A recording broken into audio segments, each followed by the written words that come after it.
పశ్చిమ గోదావరి జిల్లా పాలకోడేరు మండలం విస్సాకోడేరులో కాటన్ దొర విగ్రహాన్ని గుర్తు తెలియని వ్యక్తులు ధ్వంసం చేశారు.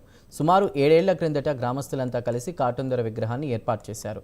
శుక్రవారం కాటన్ దొర జయంతిని కూడా నిర్వహించారు. అర్ధరాత్రి దుండగుల విగ్రహాన్ని ధ్వంసం చేసినట్లు గ్రామస్తులు చెబుతున్నారు. ఈ ఘటనపై పోలీసులకు ఫిర్యాదు చేశామని, కాటన్ దొర విగ్రహాన్ని ధ్వంసం చేసిన వ్యక్తులను గుర్తించి తగిన చర్యలు తీసుకోవాలని గ్రామస్తులు కోరుతున్నారు.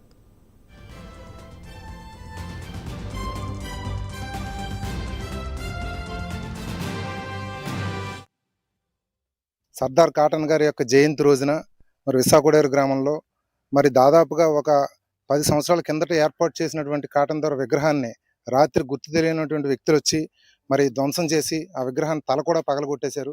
అది కూడా సర్దార్ కాటన్ జయంతి రోజున ఈ విధంగా జరగడం చాలా చాలా దురదృష్టకరం. మరి ఈ పరిస్థితికి మరి ఎవరు కారకులు, అసలు ఎందుకు ఇలా చేశారు, ఉద్దేశపూర్వకంగా చేశారా లేకపోతే ఇతర కారణాలు ఏమైనా ఉన్నాయా అనేది ఇంకా తెలియాల్సి ఉంది. మేము ఇది పంచాయతీ వారికి, రెవెన్యూ వారికి దృష్టికి కూడా తీసుకెళ్ళాం. ఆల్రెడీ పోలీసు వారికి కూడా కంప్లైంట్ ఇచ్చి ఉన్నాం.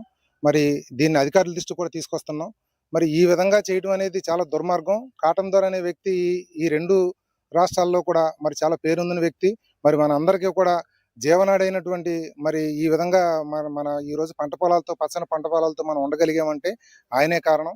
మరి అటువంటి మహోన్నతమైన వ్యక్తి యొక్క జయంతి రోజున ఈ విధంగా చేయడం అనేది చాలా దుర్మార్గం అని తెలియజేస్తూ మరి దీనికి బాధ్యులైనటువంటి వాళ్ళని ఖచ్చితంగా శిక్షించాలి.